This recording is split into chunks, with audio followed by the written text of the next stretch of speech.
We are Danny and Laura Boyd, and our beautiful brokenness is an expression of what we are learning as we have journeyed with God through 31 years of marriage and raising 11 children.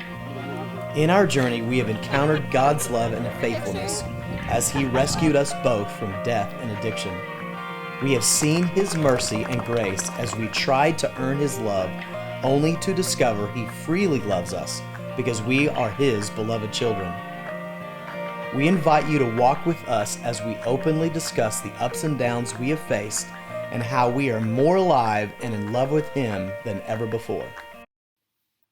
Hello, and welcome to another episode of Our Beautiful Brokenness. This would actually be our 7th episode, and it is the first episode that we have recorded in like almost 8 months to the day.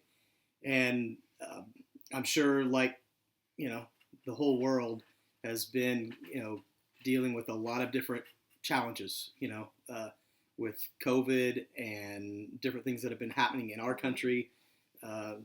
Again, a number of different challenges that have impacted everyone and everyone on different levels. And we've been impacted by that as well. And so we're grateful to be back. Recording after 8 months. We've set out to record on a number of different occasions, and different things have kind of come up and hindered us, but by God's grace and just following His leading, He continued to speak to Laura and I both about, hey, this is what I want you to do. Yeah. Hey, this is what I want you to do. Hey, this is what I want you to do. And as He always does, so He did it so tenderly and so kindly, instead of probably the way I would tend to want to do it. If one of my kids were not doing it over 8 months, I'd probably at a point. But He has been so kind, and even within the last week, affirmed again to both Laura and I that, hey, this is what I want you to do. Yeah. So here we are, and we're grateful to be back, and God's given us a lot of vision, for what we're going to be recording coming up, and we have really, very specific vision that He's given us for what we'll share today, and may stretch over several episodes. And then we're also going to begin a parenting series very, very soon. So that's the next thing that God was like, this is what I want you to do. So we're going to be starting that and being obedient, because that's what God's wanting from us, just simple obedience. So we do you have anything you want to share? No, just coming back in.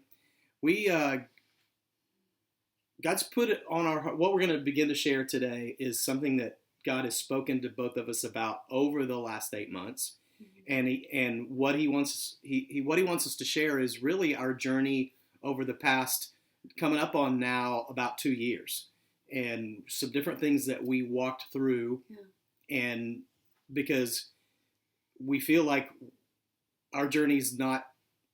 We weren't alone.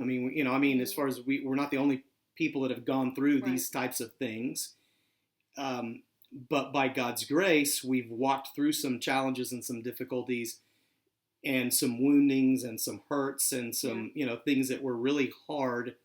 And yet, by God's grace, we came out on the other end, and we are more in love with Jesus. Yeah. We're more in love with His people. We're more in love with one another. Yeah.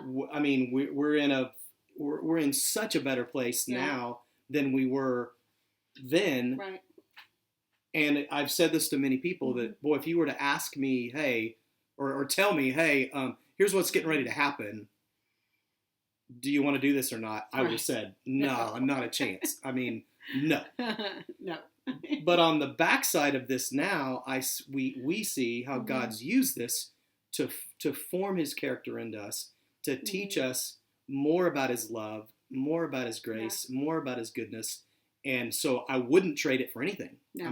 Even though it's been very hard and very difficult and man, tears and yelling and all kinds of different things going on in the midst of all of it, I wouldn't trade it for anything. So we want to share, again, just in all honesty, not our heart is not to point a finger at anyone. Our heart is not to call any particular person out or any group or whatever. That's not our heart. Our heart is really just to share where we were at, individually, and how it made us feel, in honesty, and then how we processed that with God, how we took that to God, how we, processed it together and with God and with others as well, and then kind of where He's brought us through all of that. So that's what we want to do. Yeah. We want to add. Nope, just jump right in, baby. All right. Well, for those that know us, and for those that don't, I mean, we've been so blessed to be a part of a church movement called Antioch. Love it. That God called us to now. I think it's coming up on 6 or 7 years ago. I think it's 6. And I mean, we cannot begin to tell you how grateful we are to be a part of the Antioch movement. I mean, it has changed us, and we would not be where we are without the love and the direction of so many wonderful people that are a part of Antioch. And so this is not a video or a podcast to slam Antioch. If you're looking for that, you're gonna have to go somewhere else, because you're not. I mean, again, not that Antioch is perfect. There's not a church that is perfect. Because, I've heard it said, if you find a perfect church, don't join it because you'll mess it up. Like, they got a good balance going. So, I mean, it truthfully is. There's not. I mean, it's people. It's people who are trying their best, but people get hurt. Yeah. And this is really about, like, what God did in our hearts when we were wounded by church. Yeah. And yeah. Boy, life. I mean, we've lived a number of years now. I mean, we've been blessed to see our 54th and 52nd birthdays, and so we've lived a number of years. 30 plus years of that was, after we met one another, and then came to Jesus. I mean, came to Jesus first, and then met one another. If you haven't heard our stories, then go back and listen to the first several podcasts, and then our romance story is the third and fourth. But so we've walked with Jesus for a while and through some different things, and so we've been on this journey for a while, but yet we haven't arrived. I mean, we're still learning, we're still growing, and I think that's part of our testimony now is that there's no stopping point. I mean, I would tell anybody, I don't care how old you are, there's not a stopping point. There's not a peak. You don't hit a peak. I mean, it's more and more like Jesus. That's the goal, is becoming more and more like Him, and God working those things out of us. And boy, we've had God work a lot of things out of us over the last couple of years. Yeah. But we were fortunate enough to be a part of a church plant that or a campus that took place in Oklahoma City. And so, I mean, oh my goodness, such amazing people, I mean, we have experienced love and fellowship like never before. Yeah. I mean, and have incredible friends that we met and are still good, friends with, and some of the people that we think the most highly of on the planet are people that we walked with, coming into to Oklahoma City to be a part of that. And so as we've, served in Oklahoma City at a point, I mean, God just put it on our heart to do whatever. Right. I mean, we came in with, with the willing, spirit just to do, okay, God, whatever you want us to do. Right. I mean, we will do whatever. I mean, we don't have really we're not looking for anything just other than to serve and to love on people. And that's what that's what we did from the moment that we came to Antioch OKC.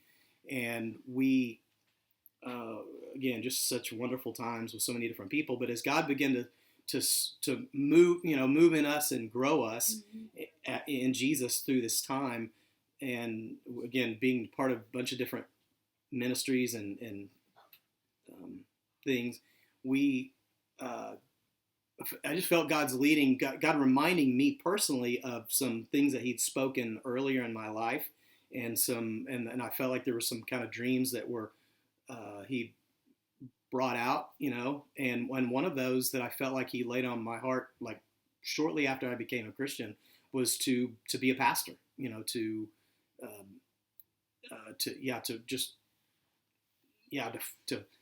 be a pastor. I mean, to love people and serve people in that capacity. And so I, began to prepare myself and pray into that, as time went by. And so in the middle of March of 2019, I was asked to be a campus director in Oklahoma City, Antioch, OKC. And I was teaching full time at a high school in Oklahoma City, and where I had taught and coached previously, or I'd coached there previously, and I was teaching and loved it. I mean, had wonderful interactions with students and really loved what I was doing. But since that this was the direction that God was leading, was for me to go on staff in Oklahoma City. And so I finished out the school year, but I was kind of doing both through a period of time, which to me was great. I mean, it was, it was not a burden. It was really a joy to be able to do that.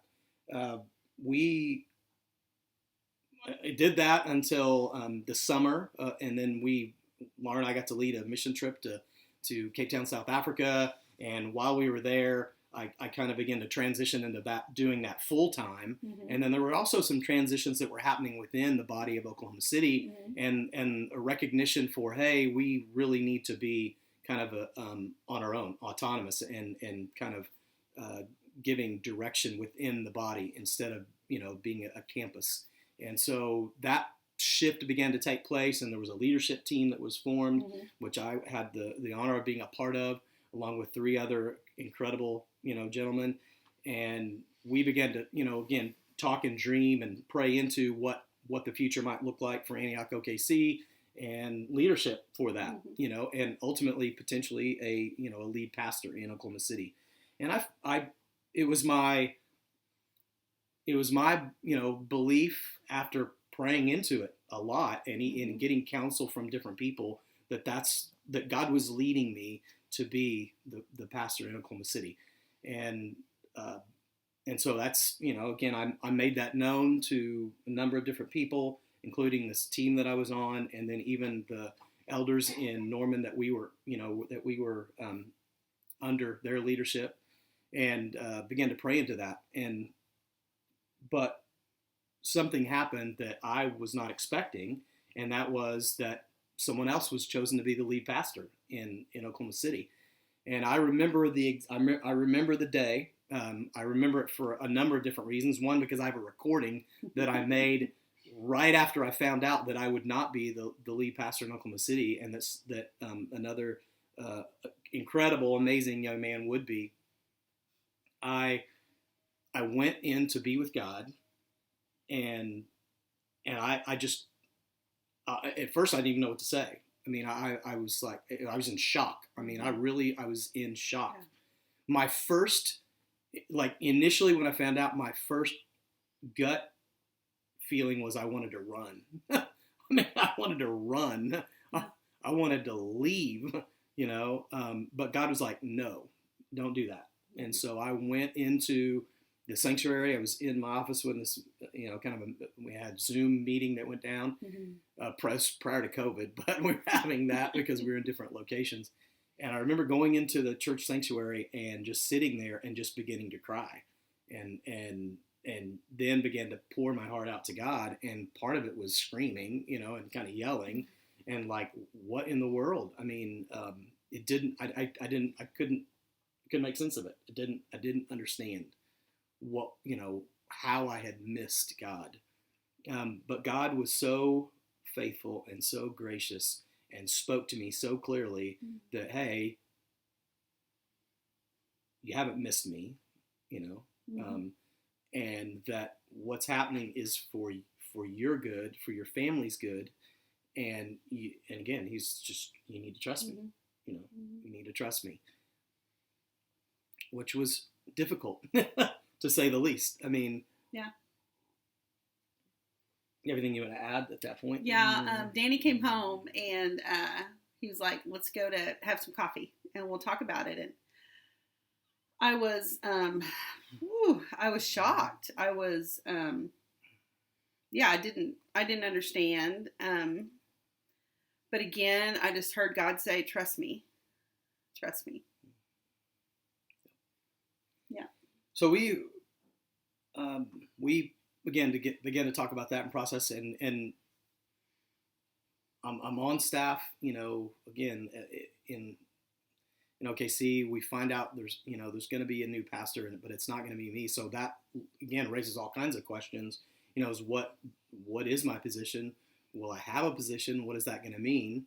Ultimately, we found out that I would not, that I would not be retained as, staff, because that position was not needed in Oklahoma City, which I understand. But that kind of threw our family into, okay, then what does the future look, what does that mean for us? Because I'd given up a job that I'd been at for coming up on 10 years as a teacher and a coach. And so it's like, wow, what am I going to do? What are we going to do? Right. So I took some time to get alone, and which I recommend. I mean, I don't recommend, if there are things going on, I mean, in the heat of any situation is not a good time to make hard and fast decisions, long decisions, big decisions. It's just not good. I mean, we found that in our parenting. I mean, if we're in the middle of something heated with one of the kids, it's best to just stop and let's go our ways for a bit. Right. Let's calm down, let's get a perspective. Let's hear from God, and then let's come back together, and then we can process this in a much better place. Right. So I took, and Laura was gracious to let me, with all the things that were going on in our family. I mean, I went down to Fort Worth and spent 3 or 4 days just by myself. And it was so sweet. I mean, it was such a sweet time. I mean, the first day that I went down there, I took the train to Fort Worth, which, if you've never taken the train from Oklahoma City to Fort Worth, it's great. I mean, it was so peaceful. Even the clickety clack and the different things were just it was great. It was soothing. Yeah. And I as I'm going, I'm like, okay, God, what do you want me to do? And God's like, just be still. And I'm like, but I want to do something. Yeah. What do you want me to listen to? Just be still. What do you want me to read? Just be still. And then the same thing when I got down to Fort Worth, I get to where I was staying, Laura's sister's house, and I'm out in the backyard by the pool, and I'm like, okay, God, what do you want me to do? And he's like, just be still. And I spent a day being still, doing nothing, which for me is really hard. Yeah. I can't sit still for 3 seconds. I want to, my mind's going, my body's, I want to do stuff, and so for me to be still was very, very challenging, but God told me just sit there. Yeah. And I spent some time sleeping, which I never do in the day. I never take naps. Yeah. Yeah. And I just was I just was still for a day, which was like, and in that time my mind kind of quieted. And then the next day, God had me worship and do some things, but then he just began to speak. And man, I took notes. I'm like, oh my God, just really great time, really clear time. But what didn't come out of that was, this is what I want you to do for a job. Right. I mean, there was all kinds of different things. This podcast came out of that time. I mean, he was really clear about, this is what I want you to do. And there's, some other things that God put on my heart during that time. But as far as provision for our family, what God said was, trust me. Yeah. Just trust me. Which, again, we have a large family and we have a lot of things going on. I mean, we're blessed in a lot of ways financially to not be in debt. Our home's paid for. We're in a good place. Matter of fact, we were in a better place than we've been in forever. Right. But one of the reasons why is because the previous year God had said, do not get into any debt. Because we paid off our house. We were like, oh, let's build on, or let's, and God's like, no, don't get into any debt. So he prepared us for that. Yeah. He was ready. Another thing I wanted to say is that when Danny was hurt, I mean, I was hurt too, but especially him. He yelled at God. He was sharing his heart with God. He was real with God. And then he was in a position to listen to him. Then he processed it some more, and then he went away to be still. So I'm just saying, whenever you're wounded, whenever you're hurt, talk to God about it. Yell at him, scream at him. Yeah. He understands. Yeah. He's such a good dad. Yeah. Such a good dad. So it's part of the process. Yeah. You know, sometimes, you know, you can talk with friends or whatever, but you have to be really careful. Yeah. But God is a safe place. And the cool thing about it is he can actually do something about it. Yeah. So. Yeah. Yeah. But I came back from that time of being with God and shared the different things that I had, that I felt like God was saying to Laura. Mm-hmm. Also shared it with our new lead pastor in Oklahoma City. And it was after that I learned that I, you know, wouldn't continue to be a part of the staff in Oklahoma City. And again, I want to just want to say that Antioch was so good to us in that. I mean, as far as making provision for us, and there was some continued pay and some things. So it wasn't like I was just cut off and sent out the door. I mean, that did not happen. We were taken care of, and we had continued to have insurance through the end of the year and different things. So it was really a blessing to us in a transition, in a transition time. That was a blessing. And, but it didn't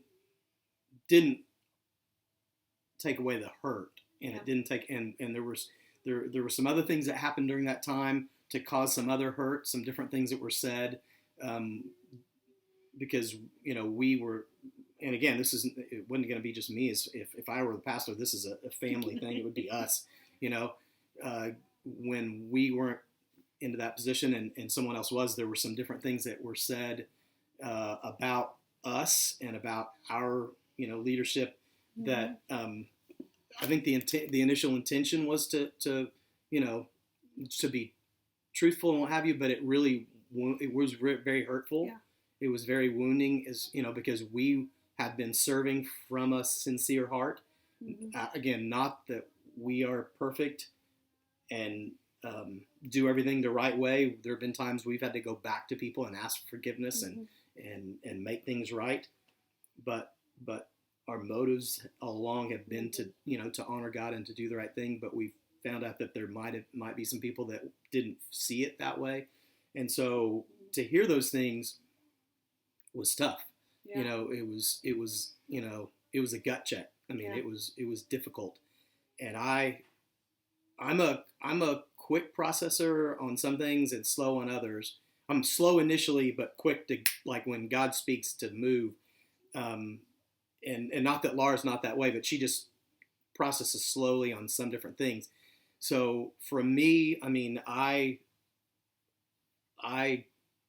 honestly, I'll be honest. I mean, I think, not that I haven't been honest already, but I think such a weird term.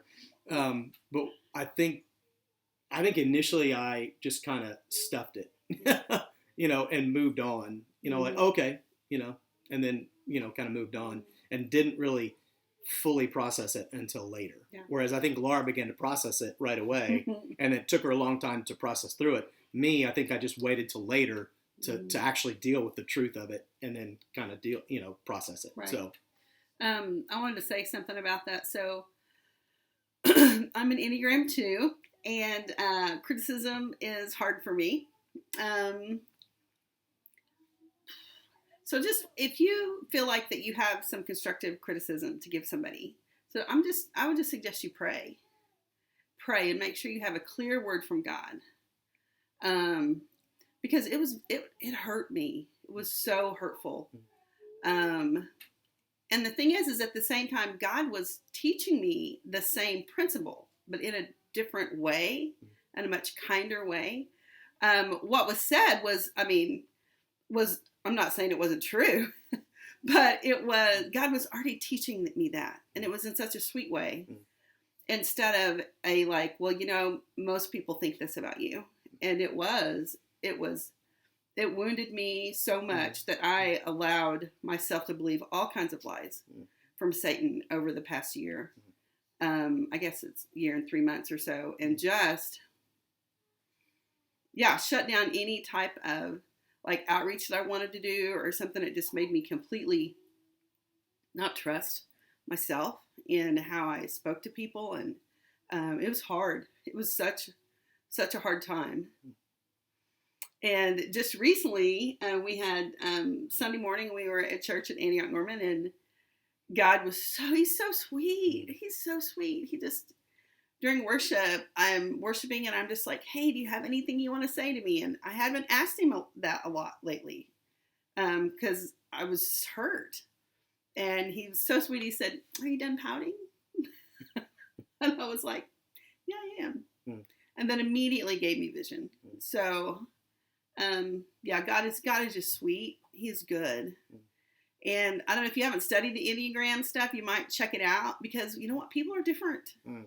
There are some people that, criticism doesn't bother them at all, but there are some people that it can be really wounding, and the way to approach that might be a different path. Yeah. It reminds me, so I'm reading several different books right now, and I can't remember for sure which book this came out of, or a podcast potentially that I've listened to recently, but I've been reading through the Gospels a lot lately. God's just had me reading through, the Gospels and really pretty much nothing else for a while. And it's interesting looking at Jesus, and how he interacted with people, that, his interactions with people were so kind and loving, except for a few rare instances.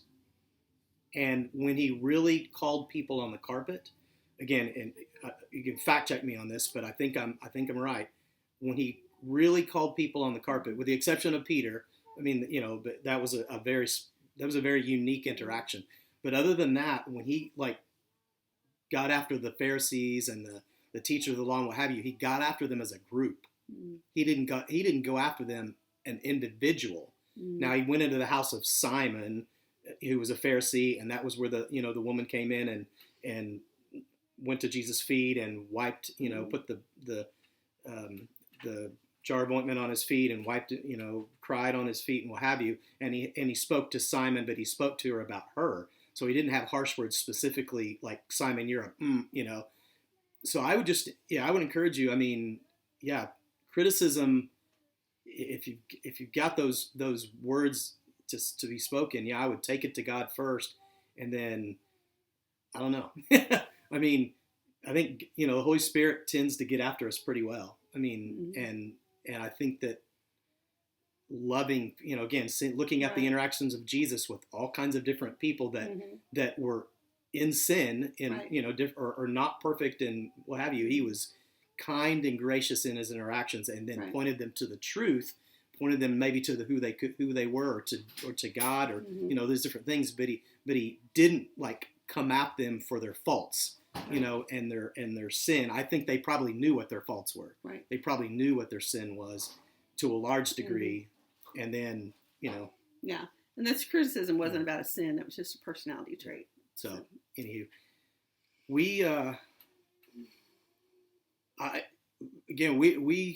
after again a number of the different things went down, some of the thoughts that went through our mind were, well, we're out.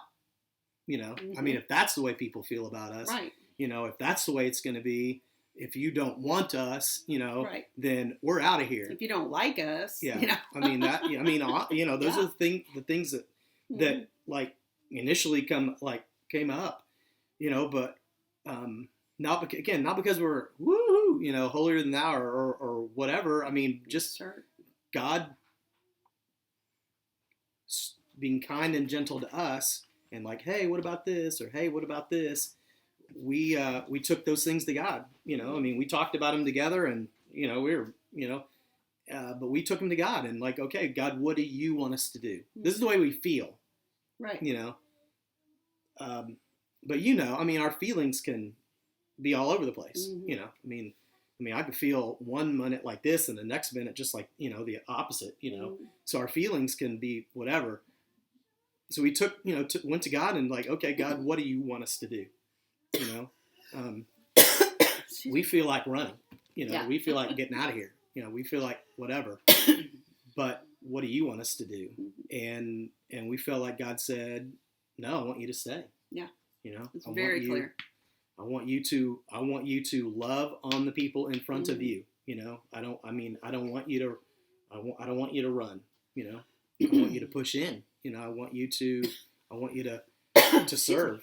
And so we're like, okay. And when was the date? When was this? So was it like October or so September? This was this was September. And like end of September. End of September. Beginning of October. And like that. And so of 2019. And so that's what we sought to do. We sought to just push in, push into relationship with God first and foremost, and then push into relationship with others. And instead of pulling away, which is what that's what we want to do. The child in us or the whatever, the wounded child inside of us is like, no, but we're like, that's not God. That's not, it's not what He has for us. That's not His best. He wants us to trust Him and to walk it out. And so that's what we began to do. And I don't know. There were times when it was easy, or it wasn't that difficult, and then there were times when it was very difficult. Right. Because we were obeying, but the hurt was still there. The feelings were still there. That we had to process that. Sorry, kids. Got kids walking through.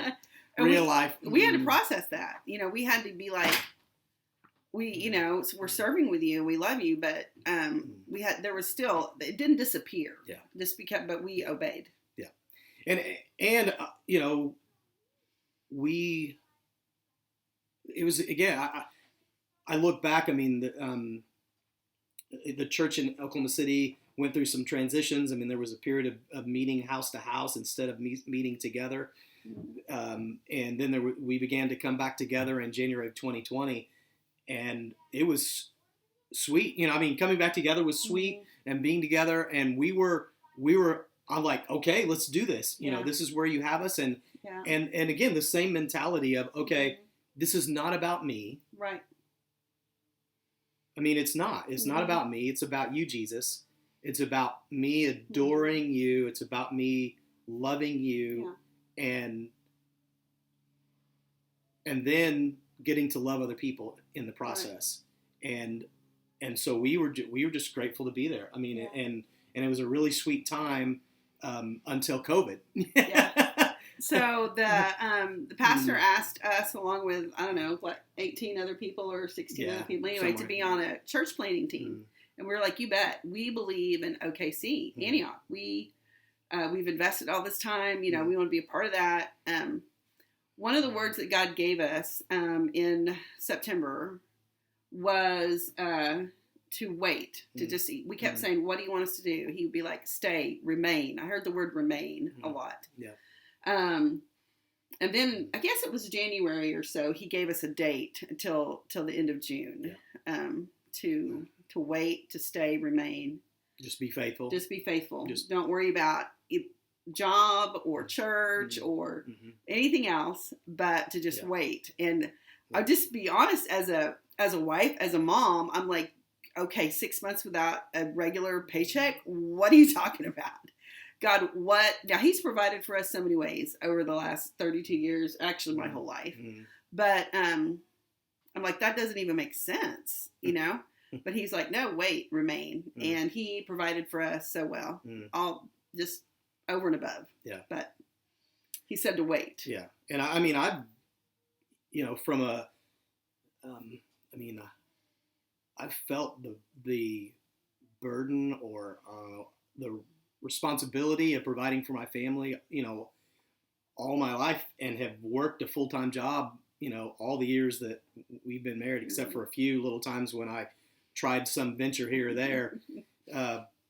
But so for God to say, hey, this is what I want you to do. He was very clear about, He wanted me to work from home, and He wanted us to have like freedom and flexibility. And those are words that he kept, freedom and flexibility to just do what he wanted us to do. And pretty much on a daily basis. Yeah. I mean, Jesus taught, the disciples to pray, give us this day our daily bread. And we're so blessed in America. I mean, most people are so blessed to have an abundance where you're not having to think daily or even weekly or sometimes not even monthly. And so for us, it's been a wonderful time of leaning on God and a lot of times, sometimes like daily, more than we've ever done in our lives. Right. I mean, okay, God, we got bills due, or, hey, we don't have, foods. I mean, whatever. And then God, like, here it comes, on the day or the day before, like God provides. Yeah. And so we're going to wrap up this time of our podcast and again, real life. And so we'll pick it up next time and kind of tell you the rest of the story of kind of things that God's been doing in our heart through this, because I want to bring a little, and then where he's kind of brought us now. And so again, if God uses this in any way, if there are questions that come up, you can contact us. You can go to our website, ourbeautifulbrokenness.com, and there's a contact page there. I mean, we're also on Instagram and on YouTube. There are other ways to contact us. So please reach out if there's anything that touches something and you want to talk or pray through something. We would love to do that. Until then, till the next episode, which is soon, God loves you. Yeah. So hang in there. All right. Thank you for joining us for this edition of our podcast. If you want to know more about our family and what God is doing in us, you can go to our website, ourbeautifulbrokenness.com. On our website, you can find other editions of our podcast, more about our story, and how to connect with us directly.